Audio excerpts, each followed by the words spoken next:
Welcome to the Metaphorosis magazine podcast, your home for beautifully made speculative fiction.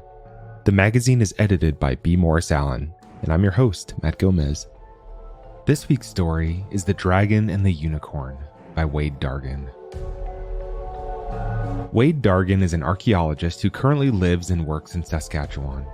He spent most of his youth wandering the wilds of Western Canada in search of the most isolated and out-of-the-way places he could find. Occasionally, he even got paid to do this. Let's jump in.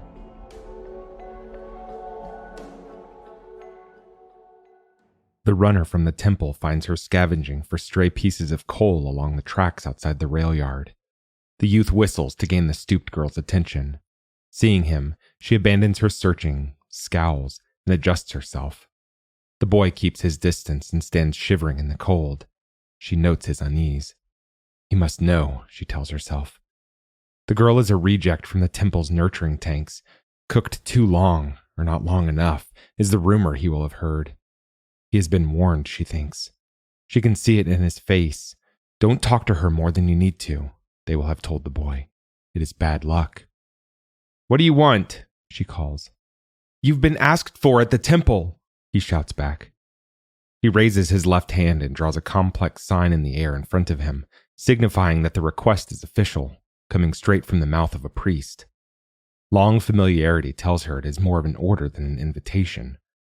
The youth spins around and flees hastily back the way he came, thankful his unpleasant task is done. She is alone again, a frail, undernourished girl inside a heavy work coat that is many sizes too large for her. She slips quietly through deserted switch yards, seeking the old siding she will follow to a neglected field, a junkyard where the hulks of broken machines are dragged and left to rot. Across the field, hidden in the thistles, stands an empty utility shack, a small brick hut with a red door. It is her home, and about as far from the temple as one can get without leaving the city entirely. She crosses the field to the building and squeezes past the door. Inside, just enough light filters through the single tiny window for her to see. The girl wastes no time and soon has the coal she found today burning in a rusty 2-gallon oil can she has fashioned into a makeshift cooker. She sits in front of the burning coal and warms up. She had been thinking that she would never have to speak to a priest again. What can they possibly want? She asks herself. In the night, a star shell explodes in the sky somewhere above the shack. The noise startles her awake. She watches the orange light dance on the window. The siege is a year old. Every day the fighting gets closer, and there is talk the city will soon surrender. There is nothing left to eat. To stay alive, she snares pigeons and ground squirrels and collects handfuls of musty grain from the bottoms of boxcars. She is desperate.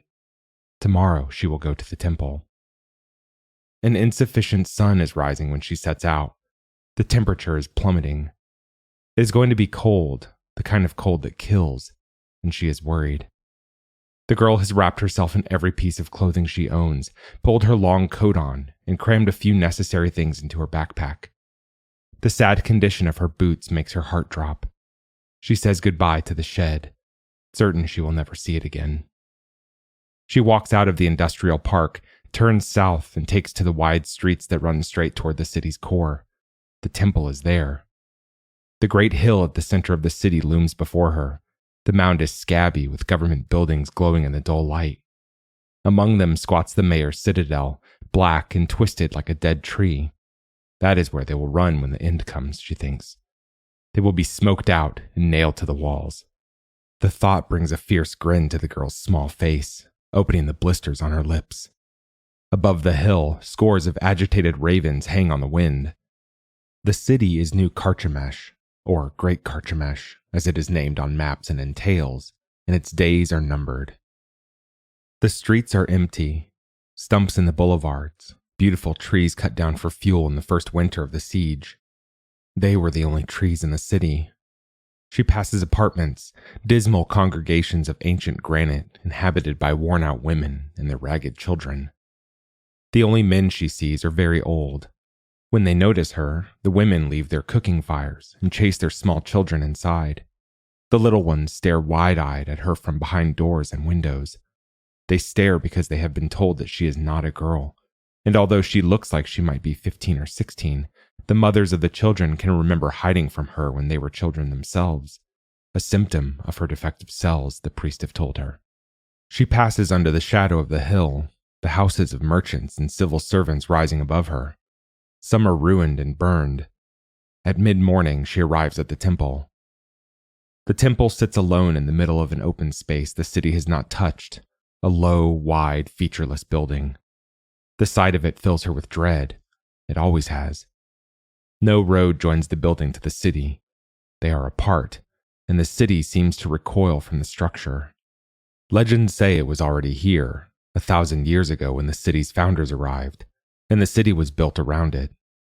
Most of the building is below ground.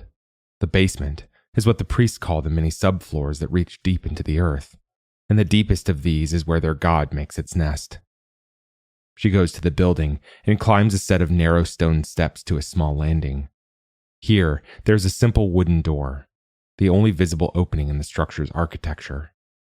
She clears the snow on the topmost step with her gloves, making a place to sit, and waits. They know when someone is on their doorstep, and they will either come or they won't.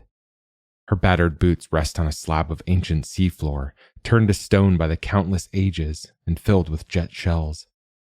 She reaches down and touches one of the fossils with her fingertip, thawing the rime on it, the cold stone burning her skin like fire. She looks south, where the day's war-making is already well underway. Pillars of smoke rise from fires burning in a dozen places, marking the line the fighting has reached.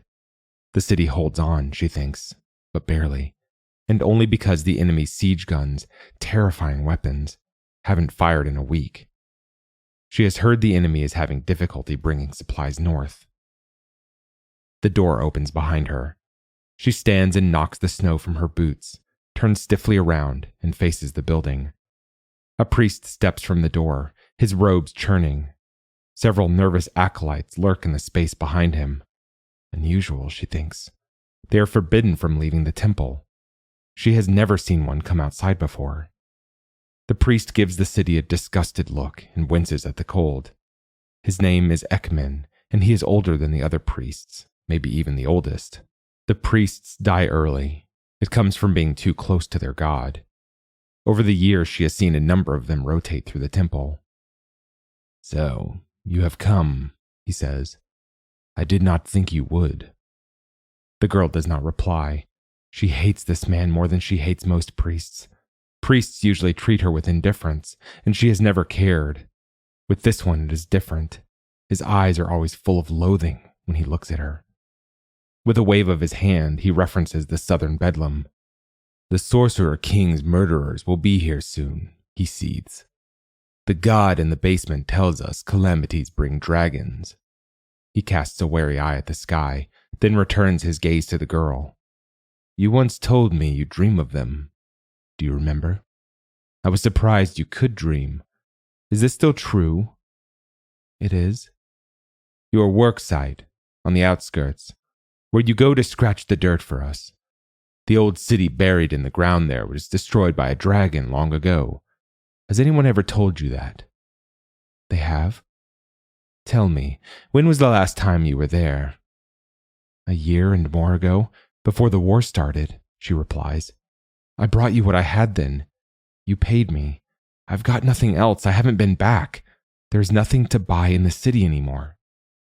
"Can you work there in the winter?" he asks. "Not possible. The ground is frozen. Maybe with equipment and extra hands, but very difficult." She watches him process the information. The man looks defeated and ready to get back inside where it is warm. Whatever opportunity there is here, she senses that it is quickly slipping away. A pang of despair races through her. "I keep a cache there," she blurts out in desperation. "Some things. I could get them for you." To her surprise, he agrees, his mood changing instantly. "Excellent," he says. "Fetch them and you can come inside. You will be safe and you will eat." The conversation is over. The priest retreats into the building. The door is closed and she hears the heavy lock fall into place.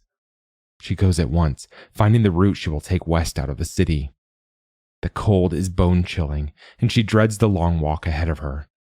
Her boots are falling apart. She has tried to fix them with industrial tape, but the repairs have not held. Already she can feel a dull pain in her toes. She fights the panic brewing inside her and focuses on the task at hand. One foot in front of the other, she tells herself, until the feet fall off. The dig site is in the hinterland. The junk of a dead city of the old world is buried in the ground there. Meters of it. She once asked a priest what the old city's name was. He could not tell her. They called the work charity when they gave it to her, saying it was more than she deserved. Given no instruction, she had to figure out how to do the work herself. For years, she has dug and sifted the dirt and taken anything not rotten plastic or shapeless metal or glass to the temple. The priests covet the objects. She has seen the lust in their eyes when she brings them the treasures she finds. They believe the answer to some great mystery can be ciphered from them. To keep warm, the girl proceeds down the icy streets at a determined pace. She walks briskly past warehouses, fenced off and set back from the streets. It is said spells protect them from trespassers, and strange things have been seen in the yards. The girl has starved. There have been days of gnawing hunger when she believed she would die, but she has never been crazy enough to try and steal from a warehouse. She comes to dormant foundries, row after row of them, massive brick structures, square as chewing teeth. Past the last of these, the city ends. Beyond, fields of undulating snow stretch into the distance. Hours later, she arrives at a line of posts in a windswept field. The blistered pillars of wood suffer in the cold. Boards are nailed to them, and on the boards, rows of script are scratched into the wood, grim inventories listing the dangers to body and soul awaiting fools who pass beyond. She has read them before, the superstitions out of the city. Out of the dark, a bitter wind comes searching for the warm life she struggles to keep hidden beneath layers of tattered cloth. She can't remember ever being so miserable. It is not wise to stand motionless in the open, she reminds herself. She can feel a telltale reluctance creeping into her body, an urge to find a sheltered place, curl up, and go to sleep. It is imperative she get going.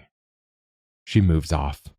Soon the land begins to fall toward the flatlands that surround the city like a frozen ocean, 100 kilometers of desolation at each point of the windrows. She travels downhill. The ground becomes treacherous and uneven, and she must take care not to fall. Familiar features in the landscape are obscured by the dark and the snow, and she must guess the correct path. She makes several exhausting searches across the face of the slope before she can find the entrance to the narrow ravine that holds her camp. The girl can't stop shaking, and her movements have become clumsy and uncoordinated. She descends into the trench while praying to Brother Crow her setup is still in one piece. Mercifully, there is little snow in the bottom of the cut, but it is too dark to see, and she must feel her way along the wall of the ravine with her hands. She touches stiff canvas covering a hole in the bank, and squeezes through the passage behind it where there is a small room she has excavated out of the earth. Feeling around, she finds the stockpile of wood she put up more than a year ago. Further searching tells her the crude vented fireplace, shoveled into the clay in the corner of the room, is intact. She removes her heavy gloves, but can't make her fingers work properly, and spends several agonizing moments fumbling with matches before she can get a small fire going. For a long time, the girl sits huddled at the flames, gently rocking herself like she would in the tank before she was born. She can remember it. The god would talk to her. It told her that she had lived long ago, that she had been a wife and a mother, and would be so again. The god said she had died when her city was destroyed by a dragon. It told her not to be afraid, that she had more time now. It had a plan for the world, and she was part of it. Later, the priests explained she was made under the direction of the god using an ancient template, a process they called baking bread. Bread. She barely remembers what bread tastes like. We have made many copies, they said, smirks on their faces. In their cruelty, they told her how she was meant to be traded to a wealthy man in one of the poisoned eastern cities across the ocean. She would have had his children and lived a comfortable life, but there had been an error. She did not grow correctly, could not bear children, and was of no use to them. At the time, she was barely a month out of the tank she had been incubated in. In the years since, she has come to believe the woman whose shape she stole lived in the forgotten city she is digging up for the priests. In the night, in this small dirt room, she dreams of the day the dragon came. It is always the same, burning in unbearable heat. She is frantically looking for someone she can't find. The next morning, she walks across the floor of the ravine to the excavation, a deep trench in the ground covered with a plastic tarp. One end of the tarp is caved into the hole. She carefully approaches the slippery lip of the excavation to check its condition. There is something in the trench. 6 meters down, a giant, bulky mass of fur rests on the bottom of the dig. She marks the terrible claws and the snout full of teeth. Startled, she backs away from the trench. The frightened girl stands still and listens. Nothing. She finds a good-sized rock and casts it into the trench. Still nothing. She drops 6 more rocks onto the thing before she is satisfied it is dead. Deep gouges in the wall of the trench attest to the frenzied attempts the creature made to escape. It fell in and couldn't get out, she tells herself. She didn't think animals that big existed anymore. She finds a second carcass farther down the ravine. This creature is on its back, its splayed legs frozen hard as iron. At the end of each leg, a cloven hoof. Below the frozen limbs, there is a great hollow cage of skeletal ribs on which still cling a few pieces of hide. Crystals of coagulated blood are mixed in the dirty snow. A grotesque leer on the animal's long face. The neck is broken. The girl hurries back to her camp, and she is scared. She finds the small wooden box she has kept on site that holds a few artifacts from the excavation and quickly ties it to her backpack. The girl climbs out of the ravine and scrabbles back to the edge of the escarpment. She shades her eyes with her hand and scans the snowy flats while she rests, getting her breath back. She can see all the way to the city, the land turned cobalt by the cold. Nothing moves.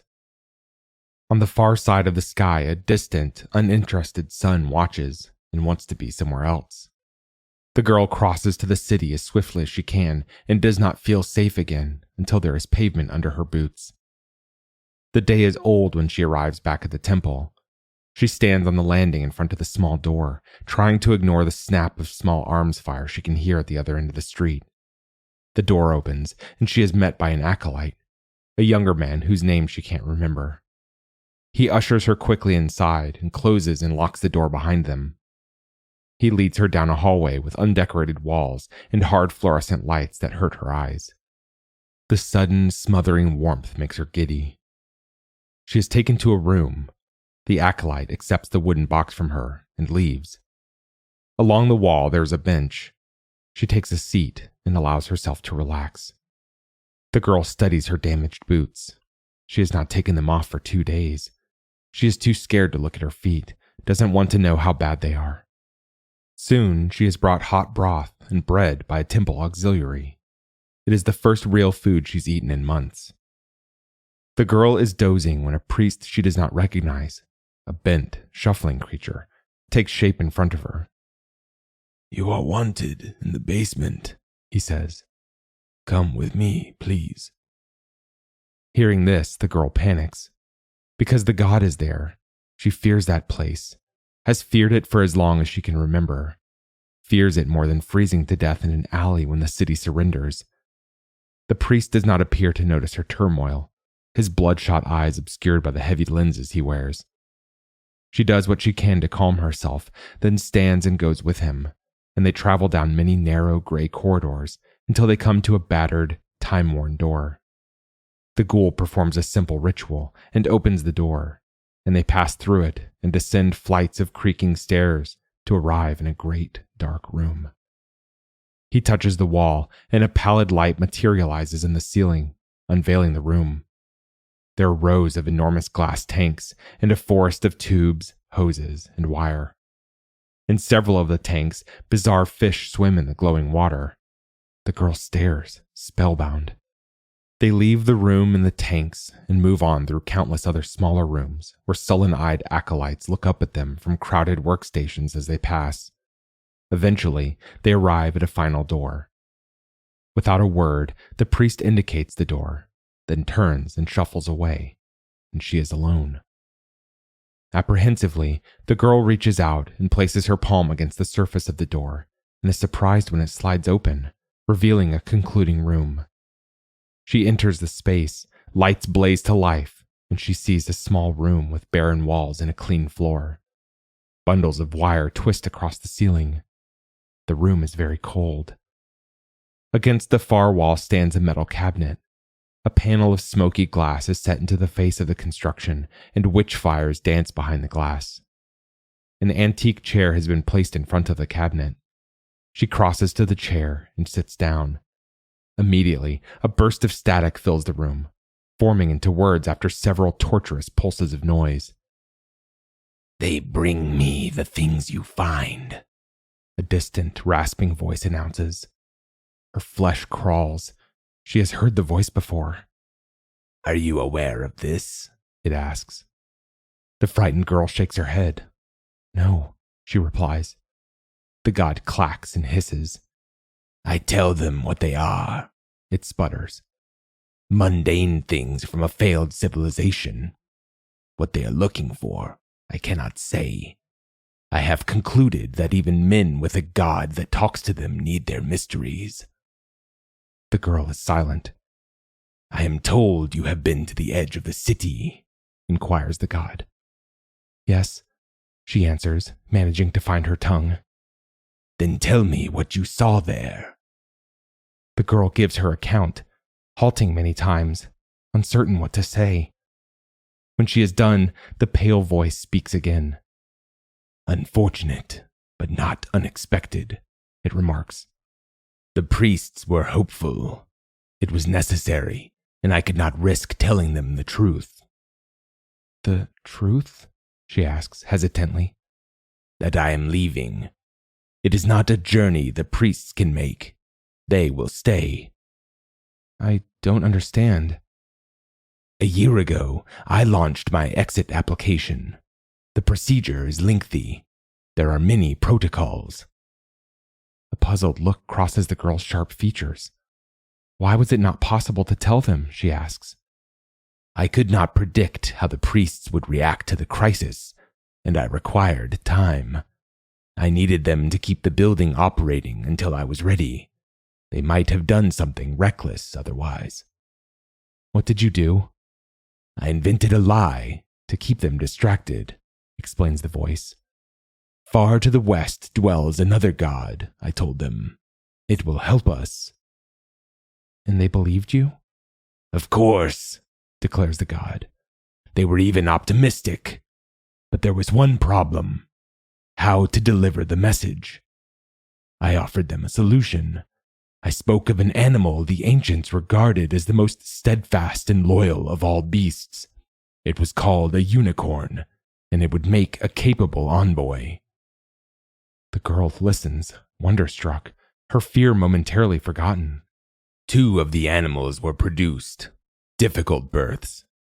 The priests took the creatures to the city's western gate and released them. Our appeal stamped onto their cells, an impulse embedded in their brains to guide them. After a short pause, the god continues. The animals did not return, and the priests turned to foolish schemes. A disaster was narrowly avoided. I needed a further distraction, a little more time. I had them find you and send you to your dig site. The girl considers this. "Those creatures," she asks, "they were unicorns?" "One was," answers the god. "The other, some forgotten abomination let loose upon us by the enemy, I would guess. A vassal much deadlier than his soldiers to watch the paths from the city, no matter how derelict or unused.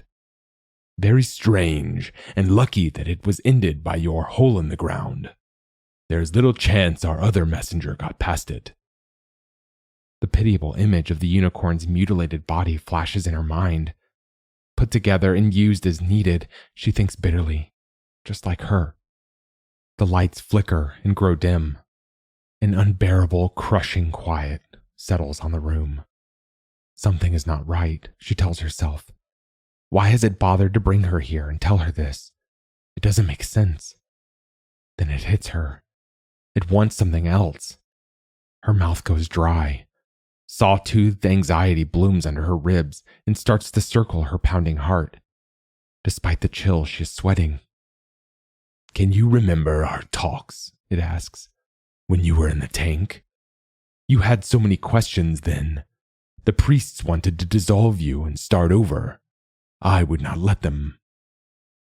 The girl twists violently in the chair. Do you know how many times I wish you had? She cries, her voice full of panic and fear. I am sorry, it says. The city is lost, but I am ready at last. The enemy must not be allowed to have this building and its secrets. It would be a grave misfortune for the world. Then it speaks for the last time. You can go. I have given the priests one last fable to muse over. I am done with this place. Another box awaits for me, secure and far away in the west. It will be a long time before I am seen again. There is much that will be lost. The templates could not be saved. I regret that there was too much data and not enough time. When you are gone, I shall call a dragon to destroy the city, a broodmate to the one that burned the old city under your excavation site so long ago. Leave quickly and do not return. A dragon is perilous and an indiscriminate killer. Tell the priests if you wish, but I think you won't. I will give you your design template to take with you. Consider it a gift to the memory of a woman who died long ago. My poor attempt at sentiment. Go west and find me there. It is a long journey, but one you were made for. My plan has not changed. You are part of it. Together, we will start over. She is taken to a room near the temple entrance and watched closely by a group of acolytes. Soon a priest arrives, and the girl is escorted to the door and turned out. They shut the door on her and lock it, and she is left standing on the landing in the dim evening light, the sounds of battle close to the south. Her bundle of gear is waiting for her on the stone. Sitting beside it, there is a pair of new boots. She walks all night under friendly stars. The weather is improved, and a breeze carries the promise of an approaching thaw. The morning is glowing when she reaches the escarpment above her dig site. She stands there for a long time, studying the far horizon. Then begins the long climb down to the distant Badlands.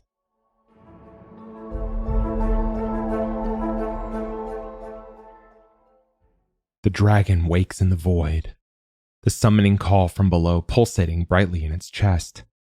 It turns its scales to the naked sun. Wild energy surges in its frozen veins, and it opens an evil, yellow eye. The beast swims from its nest and begins its descent.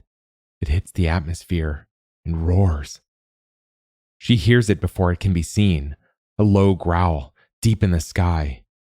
It comes into view, falling like a damaged star, smoke and cinder trailing in its wake. It shrieks when it passes above her and lands on the far-off city. A hesitation. The city takes one last deep breath. Then a light like creation, and broiling calamity that tears apart the sky.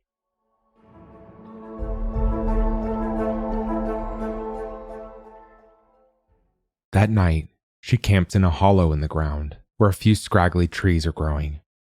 The priests, she discovers, have put a parcel of food in her pack. She also finds the template, a block of hard, clear crystal with patterned slivers of metal suspended in its form. She rummages through her backpack until she locates the stout hammer she keeps there. The girl places the crystal on a flat rock. She looks at the distant, burning skyline where there had once been a city.